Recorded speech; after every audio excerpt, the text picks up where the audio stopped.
This is KM Wyland, and you are listening to the 384th episode of the Helping Writers Become Authors podcast. We've been hard at work this spring, ironing out last-minute bugs in the Outlining Your Novel Workbook computer program.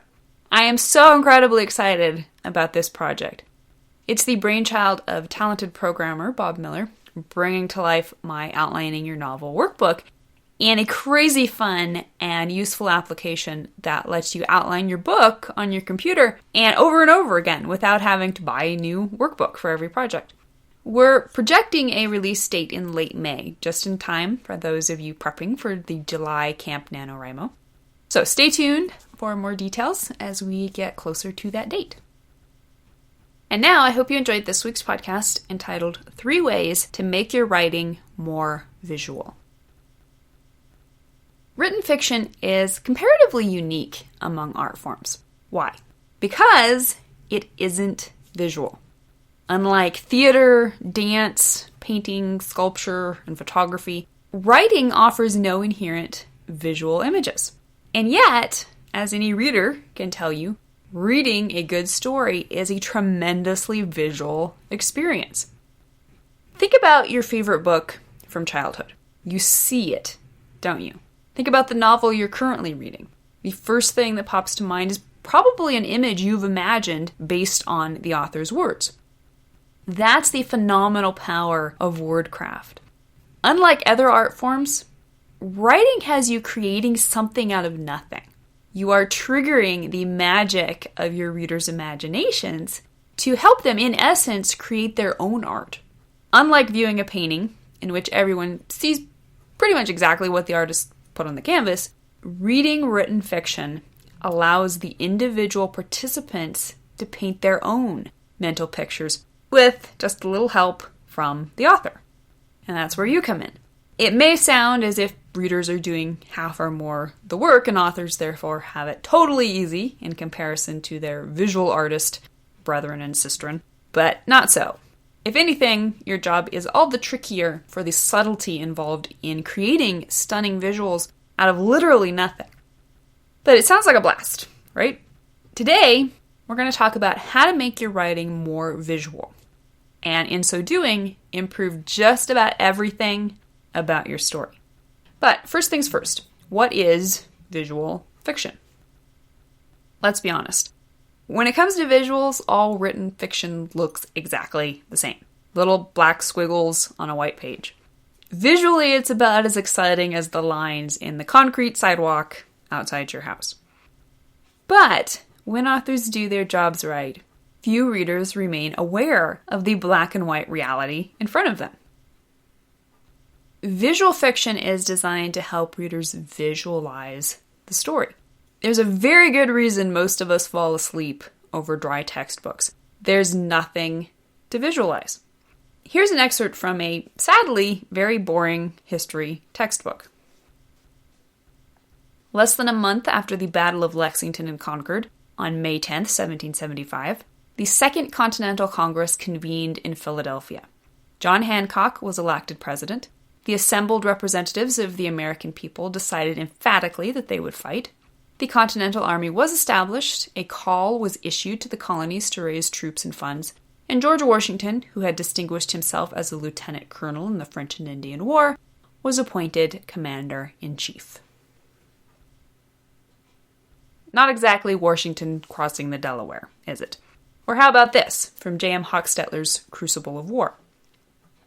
Squinting through the Stygian gloom against a driving sleet that threatened to scour the skin from his face, Carleton assessed the faintly blacker line of the frozen New Jersey shore still some distance ahead. Their progress was agonizingly slow, and at every moment the water's surge drove jagged ice floes against their clumsy vessel, threatening to either stave it in or capsize it, or both. The rising nor'easter that had plagued the Continental Army all the way to McConkey's Ferry, increasing in intensity while they embarked on a fleet of heavy black Durham boats, ferries, and other sturdy craft, showed no signs of diminishing and every sign of worsening. Its shriek whipped away the creak of oars, the slap of water and the thud of ice, the stamp of horses' hooves against the ferry planks, and the animals' occasional agitated squeals when their footing lurched beneath them. Visual fiction uses a deft weave of narrative techniques to create vivid, moving images in the reader's minds, like the one in the excerpt previously. It turns words on paper into mental movies. Now, in order to make your writing more visual, it must offer two things. One, images. And this is in contrast to the dry recitation of fact in the textbook excerpt previously.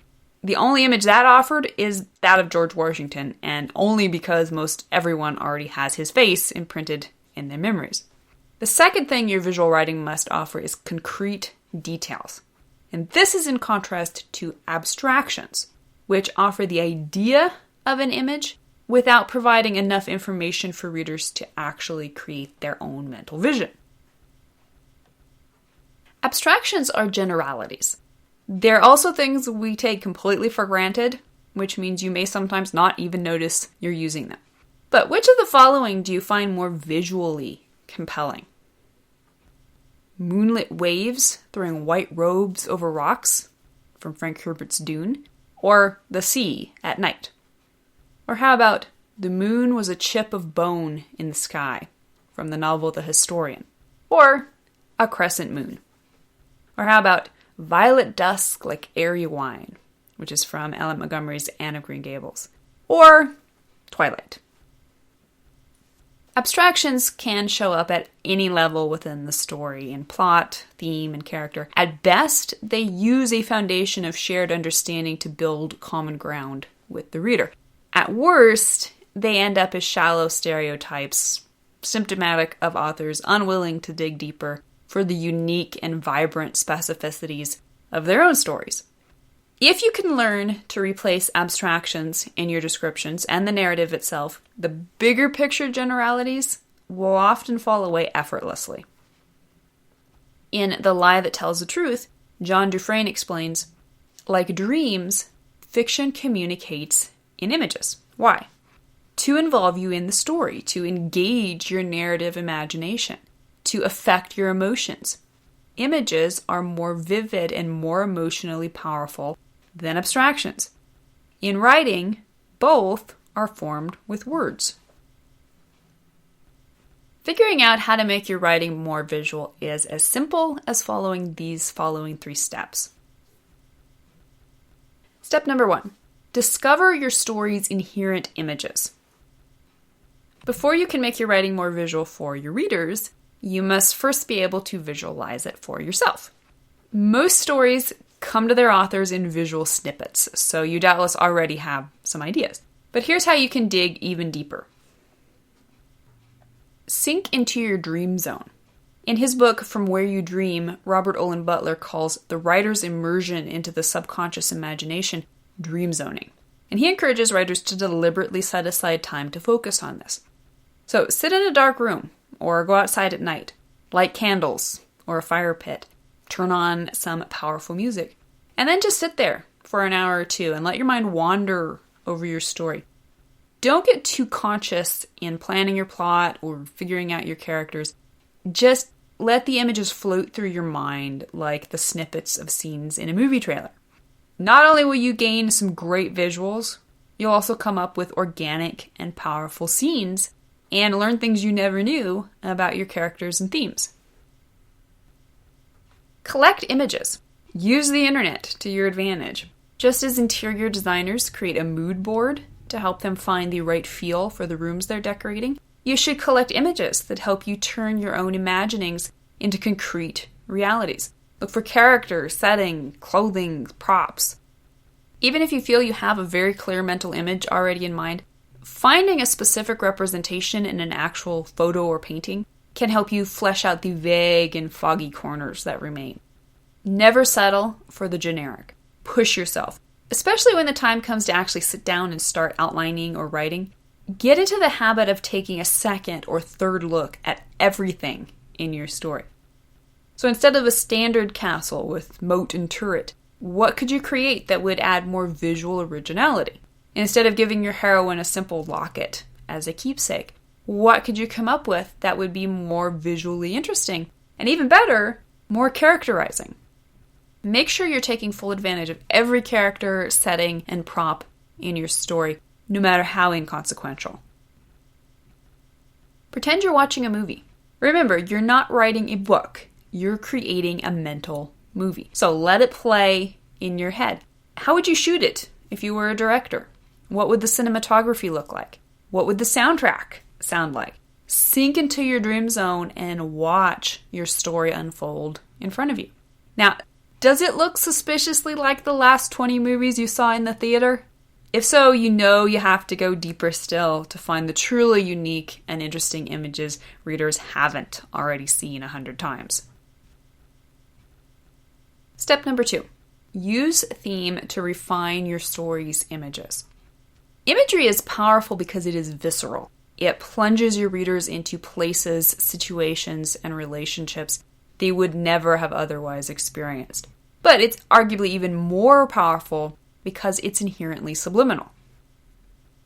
So use it to create symbolism. Images speak to the human consciousness on a deeper level. The sea, the moon, the twilight, all of these speak of more than just these surface objects, colors, and meanings. They are general symbols, which we all understand, but they can also be specific symbols that speak to the specific thematic motifs within your story. Every single image in your story offers the opportunity to enhance your story's deeper meanings, but only if you consciously examine each scene for specific images that quietly underline your theme and advance your plot. So as you're digging past the obvious images to find those unique to your story, make sure you're not just choosing those that are flashy. Refine your choices by selecting settings and props that have special meaning or will come to have special meaning for your characters and their inner journeys. Symbolism speaks largely to your character's inner conflict and character arc, but you'll also want to choose images that serve double duty by explicitly advancing your plot. Try to avoid imagery or settings or characters or props just for the sake of imagery. Every time you add a new element to a scene, ask yourself, how can this tie into and advance the story's external conflict? If it can't, then choose something else. Symbolism is a powerful tool of subtext. Because it is both blatant and subliminal, it works to create a layer of deeper meaning without being on the nose or preachy. Nowhere does written fiction have a greater opportunity for subtlety than in its imagery.